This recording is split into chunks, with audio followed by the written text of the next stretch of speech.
Alright, it's a little task I've got set for myself this morning since everybody's still asleep, except for Justin, who's having fun spraying the garden hose at everything under the sun. No, Justin, don't do that. I don't want to be wet, buddy. Need to go through and get the front axle off this truck. I have the Coleman 4x4 front axle that's going to go underneath it, so I need to get this off of there, and I'm going to be a little bit smart as to how I go through and do my disassembly and break it down into some of the more major constituent components while it's still here on the truck and easier to deal with. I'd really like to get these control arms off, so we're going to see if we can't get them to pop off for the steering control. Haven't fully decided what I'm going to do with the Coleman axle yet. It's got some major damage on it, and until I get it here and evaluate it, I'm just going to squirrel these parts away in case I need them. I'm going to go ahead and break the joint on the steering box, get the steering box off there.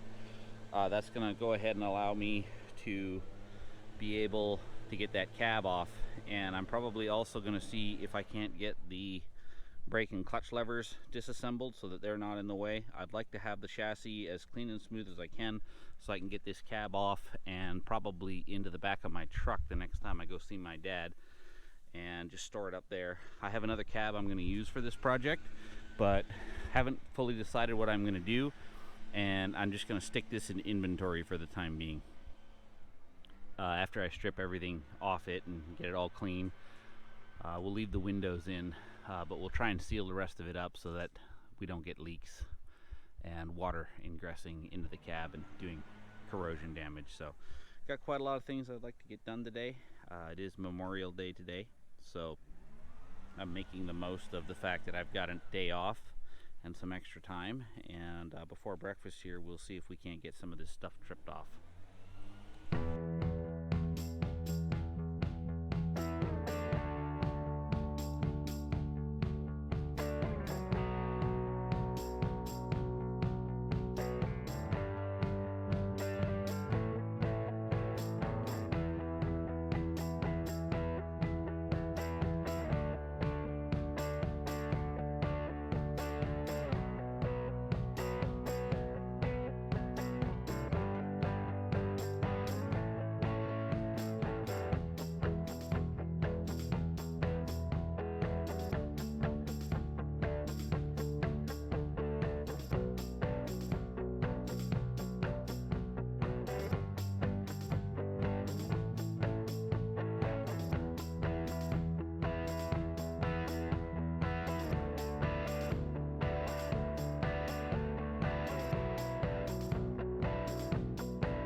All right, we got the steering box out, we got the axle out. I have clamped the axle onto the chassis upside down because what I'd really like to do is drive the kingpins out and separate the hubs from the axle, and that way it's going to make it a lot easier for me to store, so I'll do that right after breakfast. I still have to remove the brake and clutch pedal cluster off the truck and get the front springs off, and then that actually completes all of the front end work that I wanted to do. Super happy with the progress this morning here. That went really well. Beautiful Texas truck, doesn't have any salt rust. Even things like the steering control arms, which are a straight shank into a socket right up here, even those came free very easily. I was genuinely impressed. I personally came from the salt zone up in the Northeast, and every of the old trucks that I worked on up there was an absolute nightmare. Had to break out the heat wrench every time you wanted to undo a fastener. This is just, Justin, don't do that. you'll damage the threads, buddy. Okay. Anyway, genuine pleasure. They got this done. Really happy with that. I'll get the springs off it, and then I'll reset the truck onto the rollers, cribbed up in a way that the truck won't move and the rollers will be rock solid on there. Really happy with this. It's going to get a bunch of weight off the front, open up the chassis, ready for me to start working on it.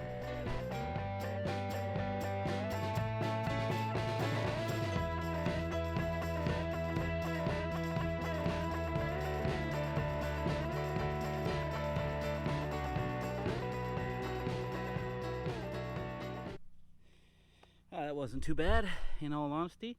I was able to pound out the kingpins with a 4-pound hammer and punch. That was shocking. Last time I did kingpins, I remember it was an absolute nightmare. But again, that salt rust is a real killer for older vehicles.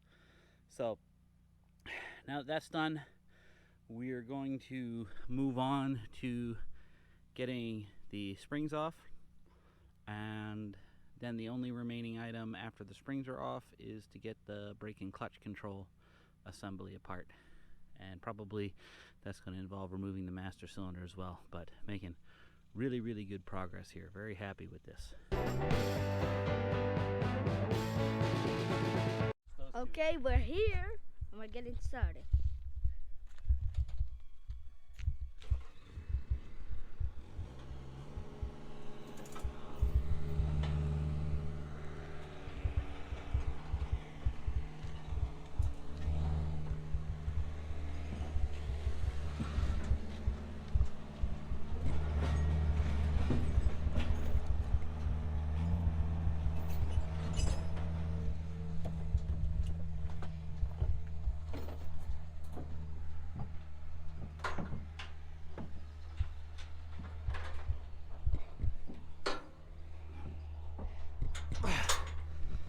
Hold on, buddy.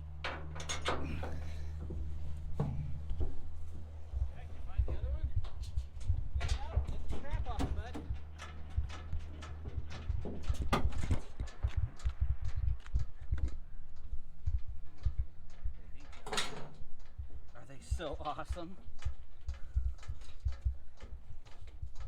You think they were going to be this big? I thought they'd be bigger. No. Yeah, they're not big enough for you. Oh my God. Okay. Now what we do when we're doing this part of the the strap, hold on. What I like to do is pull it tight, pull it back a little bit, and that makes sure that I get at least one full wind on the strap. See that?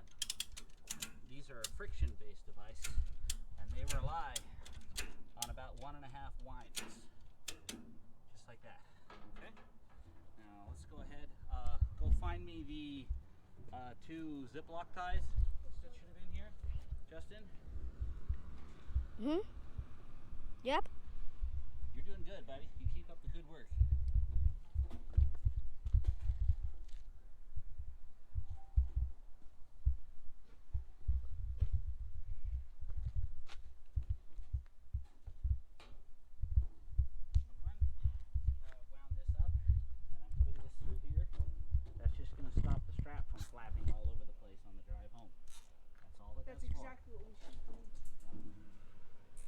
Make it flap all the way home.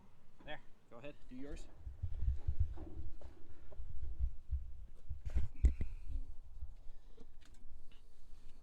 Okay, why don't you guys stand on this tire? Oh, yay. They're not big enough. They're too small.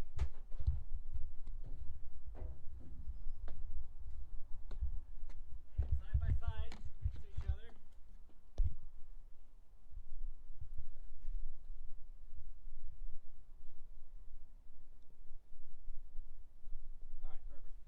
Wait, Jack?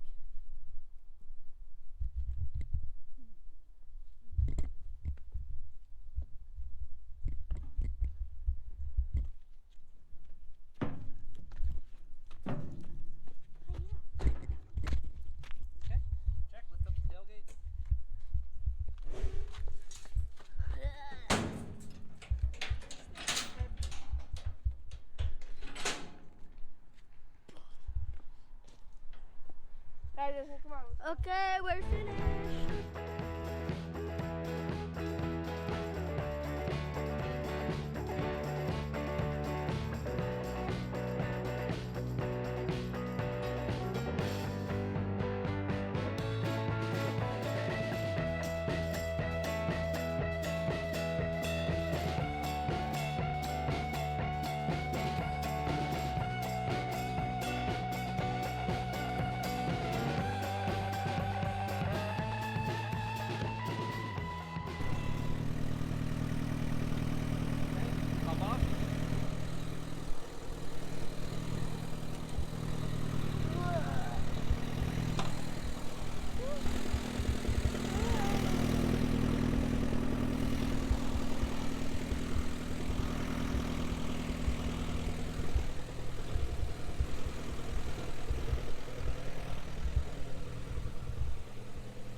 Dad? Yeah. This has to be less than 1 hour.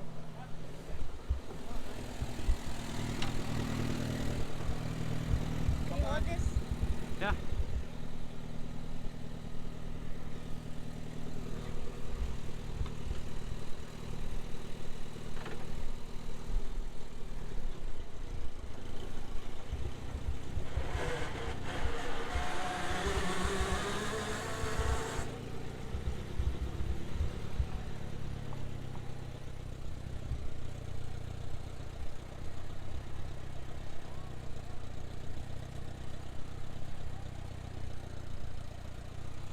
Go there. Good job, buddy. To the left, to the left, to the left. See, there's a gap right there, buddy. We gotta shoot for that. Okay? All right. We just threw this John Deere 3-point mower on the tractor and hooked it up and powered it up.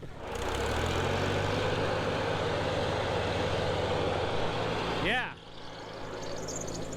It sounds like shit, but it seems like it's gonna work. We'll give it a whirl. We'll grease it next time. I'm in a bit of a hurry today and I forgot my grease gun.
burned straight off?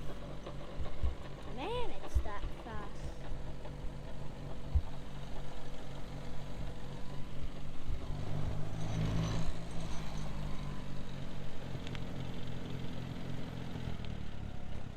Don't touch.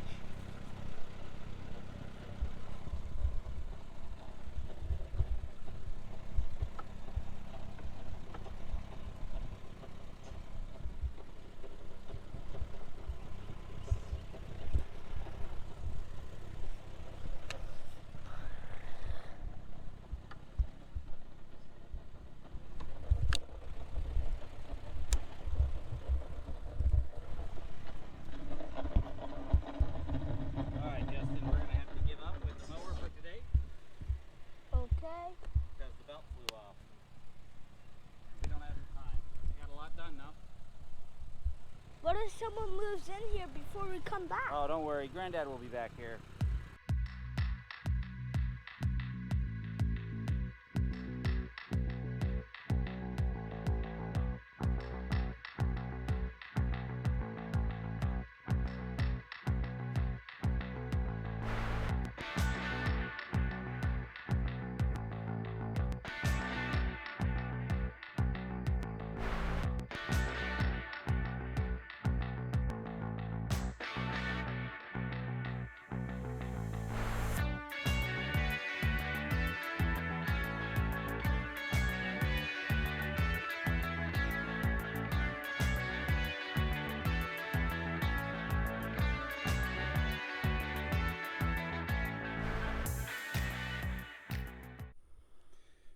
Alright, so I've got the fenders sitting on top of a pair of the wheels here, but what I have are 395, 85 R20s.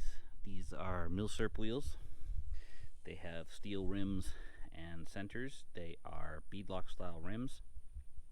Believe these actually have the run flats in them still, but these tires came up at a deal way too good to pass up. These were $25 a piece, and there's 5 of them here. So this is enough to get me my 4 super singles and a spare. You can see here from the wheel openings that the wheel openings on the F7 are actually rather large, and I think in combination with the lift that I'm going to get out of the Coleman axle, that we're going to have to see where everything ends up landing as far as the bodywork goes and go from there. But overall, you know, super duper excited about this. I do have some minor bodywork to do. These fenders do have some boo-boos on them. This was an old truck when I got it, but overall I think it's going to be super duper awesome for my build.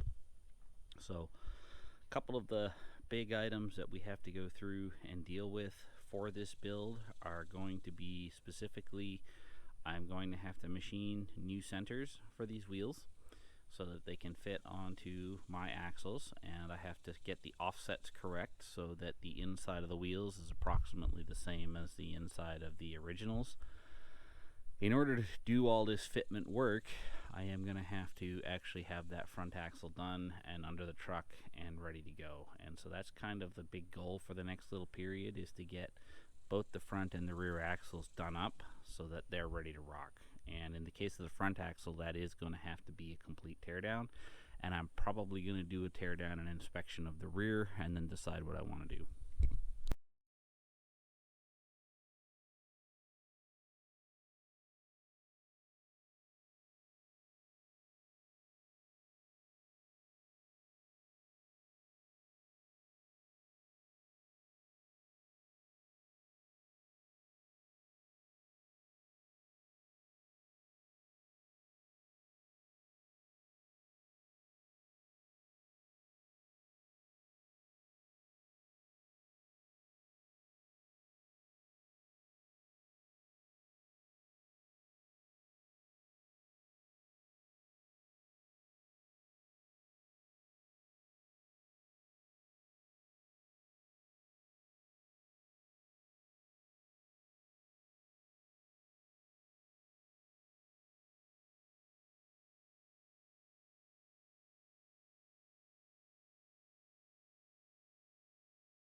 Well, that's it.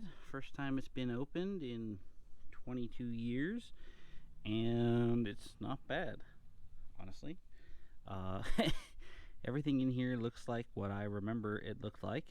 It is going to be a good bit of fun to get this all apart, get new bushings made up, you know, regrind pins if we have to, the whole 9 yards. We'll do that on both sides, and we will kind of carry on here. Now, really, the big goal of what I want to do is to get these apart into more manageable pieces.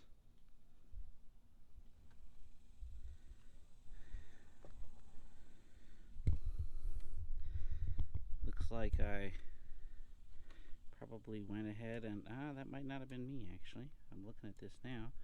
There is a split pin stuck in the gasket material here.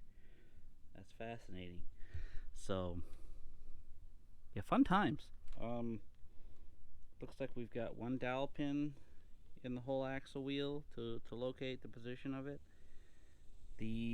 One of the things that I'm not liking the look of, in all honesty, is the fact that we've got brazing going on to the stud bolts. That's not a good sign. I'm not 100% sure what I'm going to end up doing about this. I might see if I can find some new stud bolts and redo this section. That's well within my capability of machining to go ahead and do that. I guess it's just going to depend on how bad they are. This kind of vehicle saw pretty rough service in its life, but still very pleased with that. We'll go ahead and we'll pop out the axle shaft here. That shouldn't be too hard to do, and zip that out, and then we can break the last section of bolts and hopefully get the hub off it. So yeah, good progress. Really happy with that. I'm gonna break them down. I think I'm gonna break them down one side at a time, and I'm definitely gonna mark everything. So this is gonna be the right hand side of the truck, and we'll mark it with R in a number of places, just so that we don't get confused.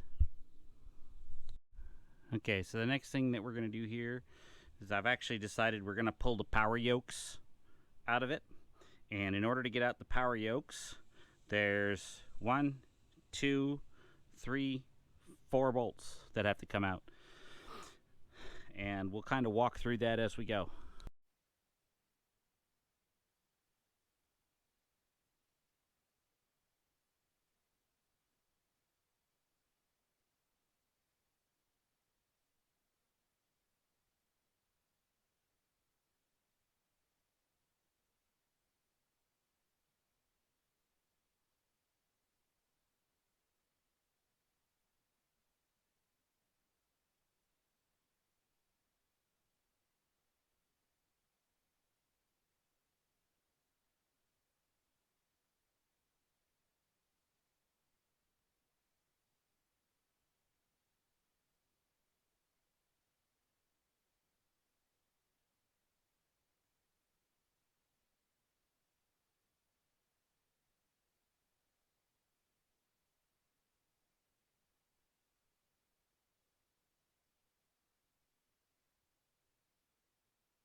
You can clearly see here that I've got,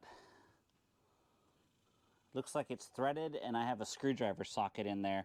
So we'll see if we can get a screwdriver and maybe get that to turn, and then we will try and figure out what size bolt goes in there and see if we can't coax that out.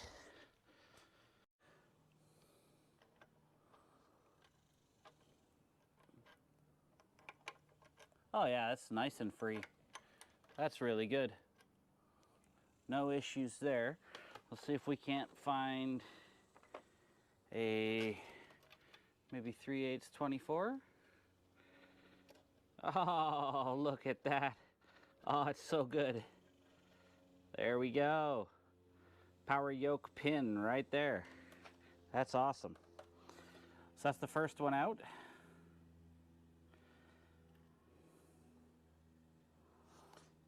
And then we'll flip it over the other way.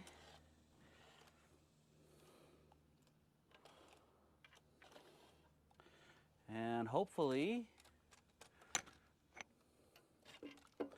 we can get this one to come out too.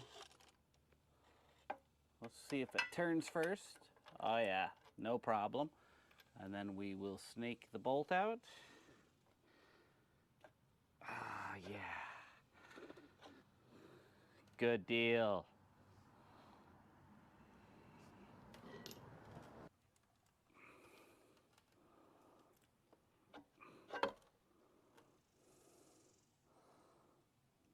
Nice.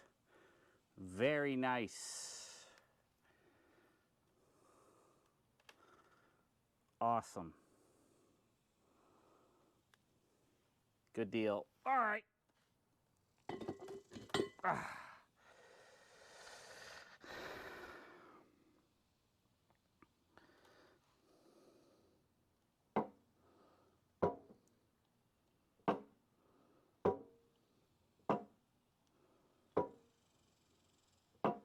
That feels a little bit funky. There's like a tight spot on there. We'll have to check that out and see what's going on. All right, we are back out here. Gonna go ahead and get the other hub disassembled. Kind of looking forward to getting this done.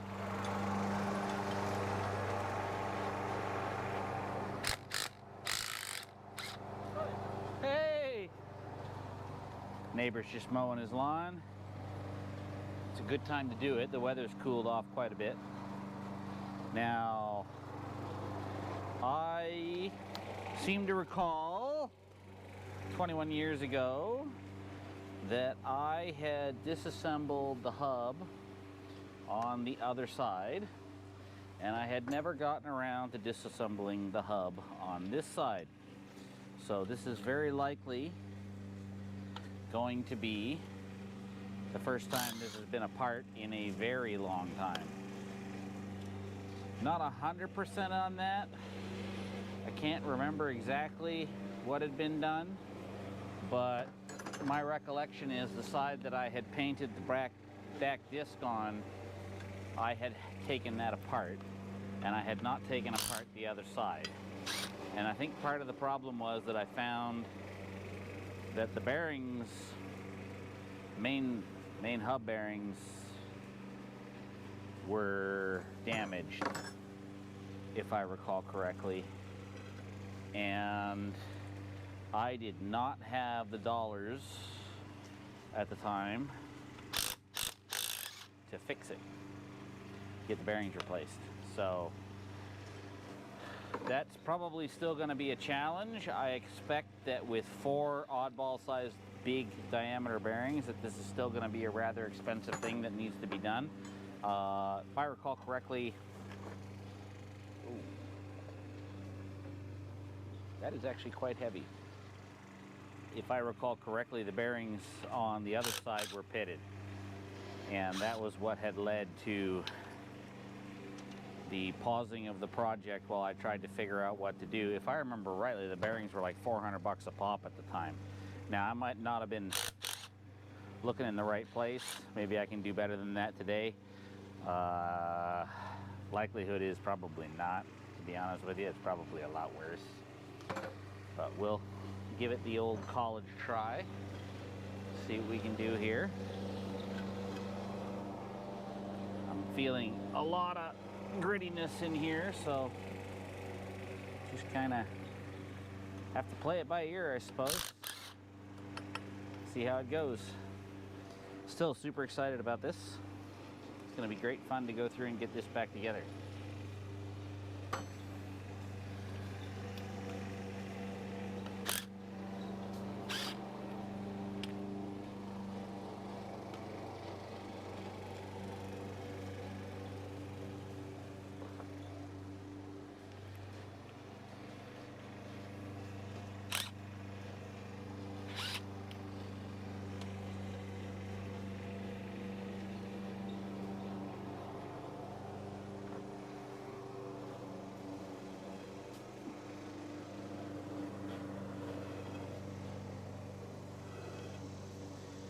Feeling quite a lot of rubbing from the brakes on this, which isn't a huge surprise. Again, I'm pretty sure I never had this side apart. Be interesting to see what the inside of the hub looks like. I vaguely remember cleaning the other side.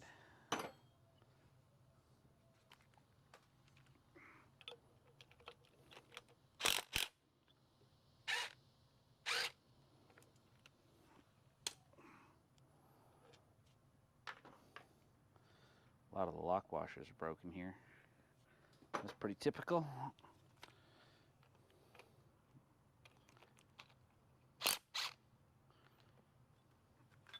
Well, let's see if that's, I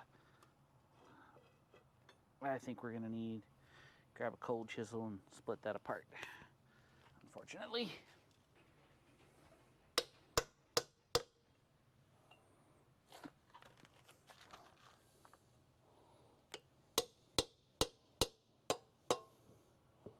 Very nice.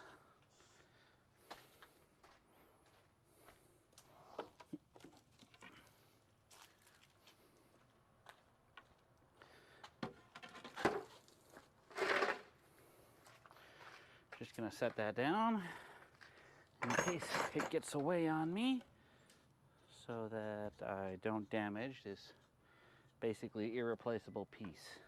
It's bad enough I gotta make new steering arms.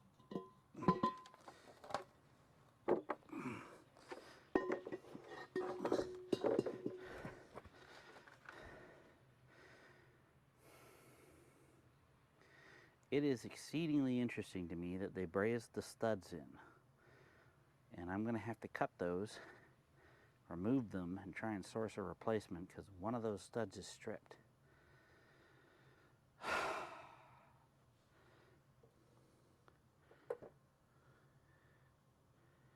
Well, interestingly enough, this one actually seems to be in better shape in the gimbal. I don't think anything's ever gone through this axle. And I say that partly because none of the bolts on this side are all messed up. So that's, as far as I'm concerned, that's a really big positive.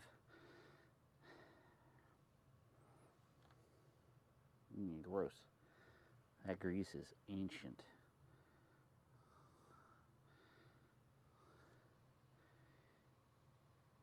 But good stuff all around. All right, we'll drop the earmuffs on and we'll get that axle out of there.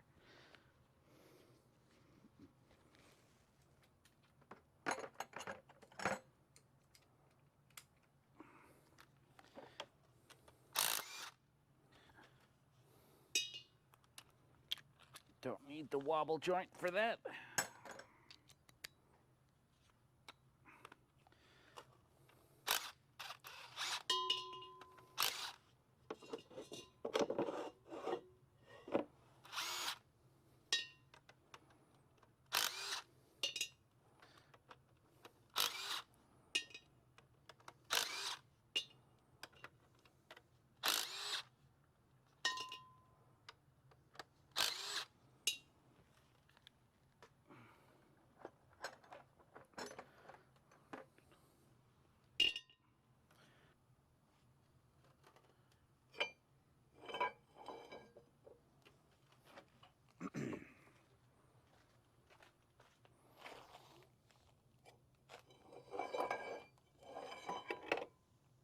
splines all look good.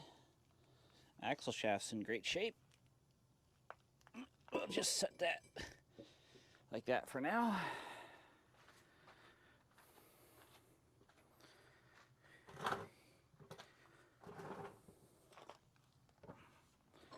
Go ahead, get the gimbal drives apart.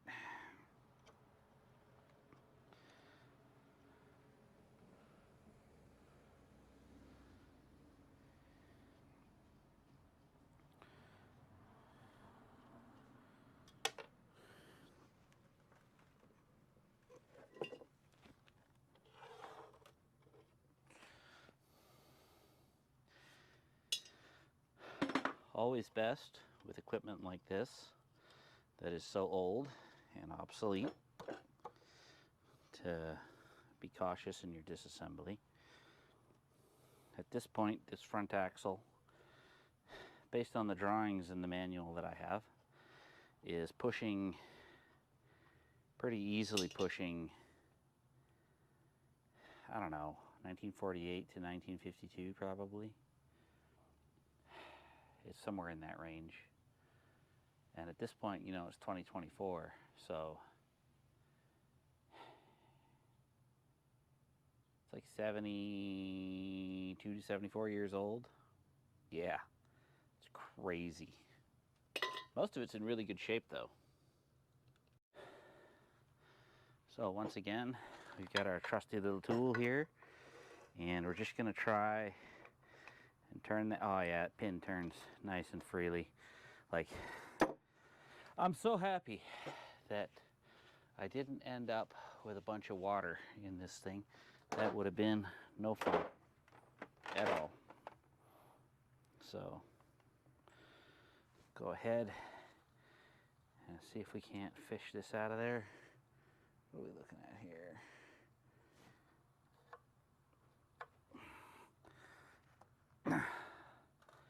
So I got a little lip on it somewhere. There we go. Look at that, slipped right out.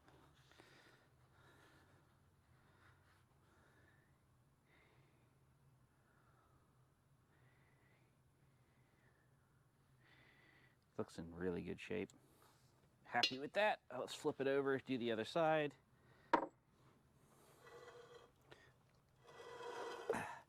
Brakes are really stuck on this side. I can feel them rubbing a lot, and I'm kind of realizing now, I seem to recall young me having taken the brake shoes off the other side. I think I might have thrown them on the scrap pile. And I think I'm gonna live to regret that decision a lot, because I probably could have relined the brake shoes if I still had them. And I think they're gone.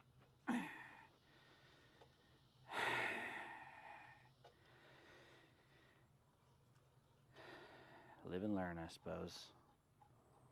19-year-old me wasn't as cautious as me now. C'est la vie. Check this. That one's a little bit tighter. It's not as free as the other one was. But it still turns. It's not stuck. That's really good. Yeah, happy with that. Go ahead and jam our little bolt in here. See if we can't coax that out of there with a minimum of pain and suffering.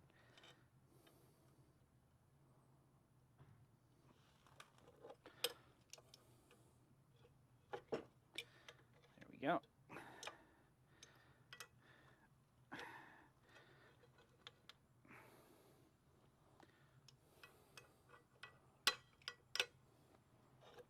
There we are. I tell you, this old grease is some nasty stuff. Now, let's see if we can't get this out of here. Oh yeah, that's the stuff. Very nice.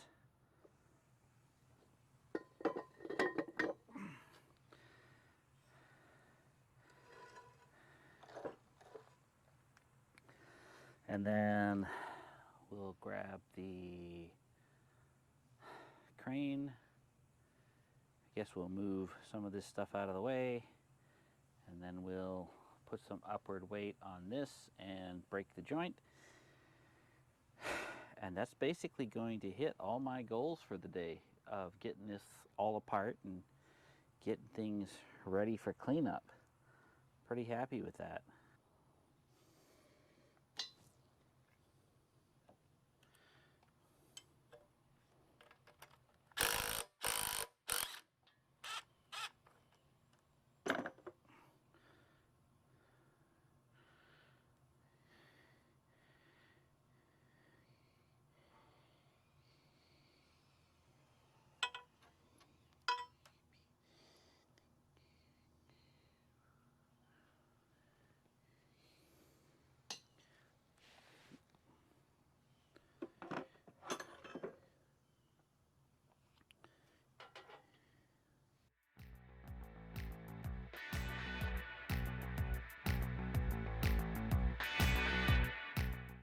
All right, so I figured I'd go through and do a little bit of a step-by-step as to how I go through and get rivets off of chassis.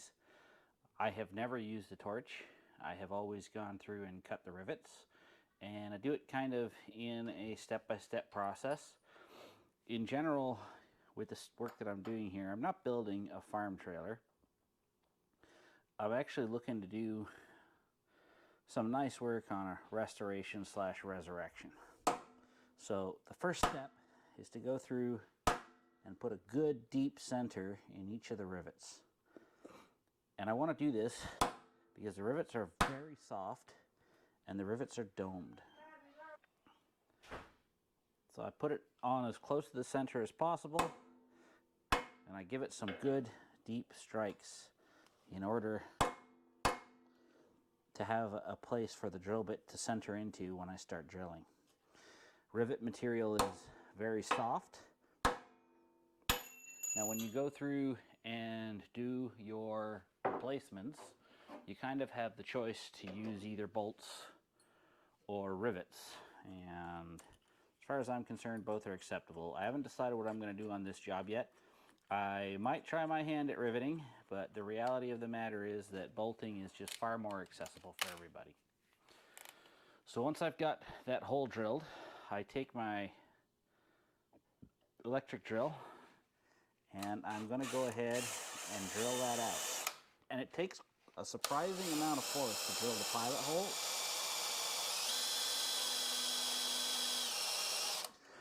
Which is why you see me using a smaller drill bit than I might otherwise use.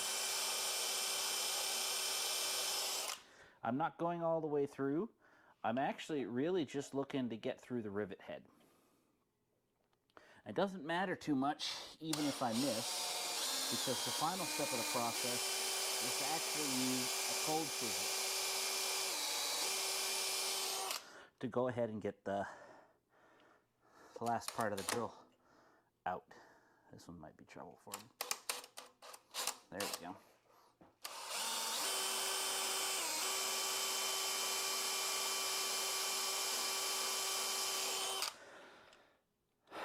In general, I do find this quite tiring.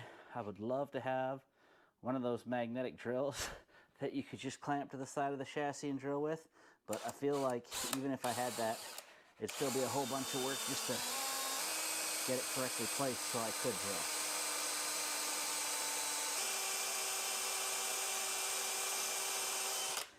Anyway, we go through and we do that. Now at this point, what I'm going to do, I'm actually going to switch to a larger size. And depending on how that goes, either the head of the rivet's going to fall off, or I'm going to remove the vast majority of the material and I'll be able to give it a couple of whacks with the cold chisel to get it out. Pretty straightforward. Just like that.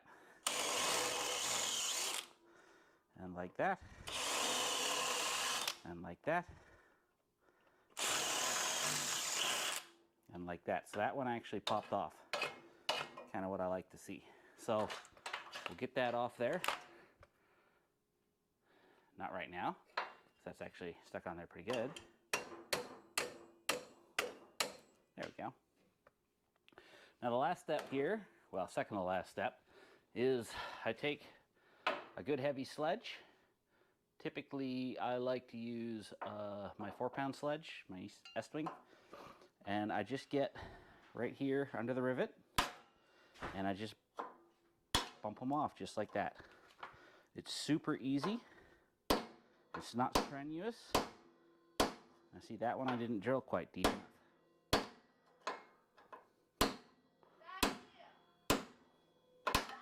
Now at this point, I switch over from my cold chisel to my punch.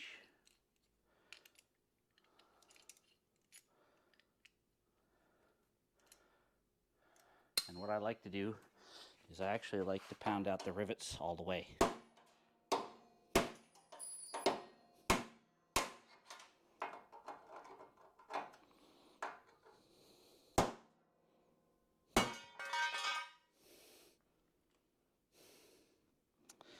Generally preferable when things don't fall on your foot. My fault. Should have been more careful with that. There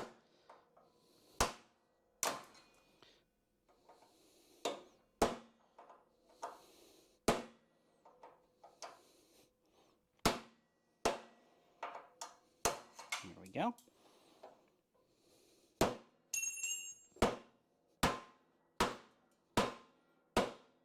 Now in general, the rivets are quite soft, so you can get away with that. The end will just deform back in. And now, what I've got is I've managed to completely remove that bracket, and my holes in the chassis have no deformations associated with them. And I don't risk flame cutting anything. Because I want to use the bracket, again, I can still do so without a problem. So put this in inventory, which means to throw it right there. And now we can go on and kind of do the next one, which is there, and I have 2 more on the other side. Now I actually have enough of these brackets that I could set this truck up entirely with this style of bracket. However, the bodywork that I'm going to run on this project is actually from an F7, F8, which actually has larger fender flares by quite a bit. They're substantially bigger. And since I'm running 46-inch military surplus tires on it, from an LMTV I think they were, I'm going to need the biggest fender flares that I can get. They're also wider, which is perfect for this truck, because by offsetting the wheel centers, I can run super singles on both ends. The track is approximately correct, which means I can use the same wheel all around. The Michelin XML tires are unidirectional, so that's perfect. So I get 5 tires in a spare, and I don't have to worry about which side they're on or running them backwards or anything like that. As far as I'm concerned, the wheels I've chosen are going to be really great for this project.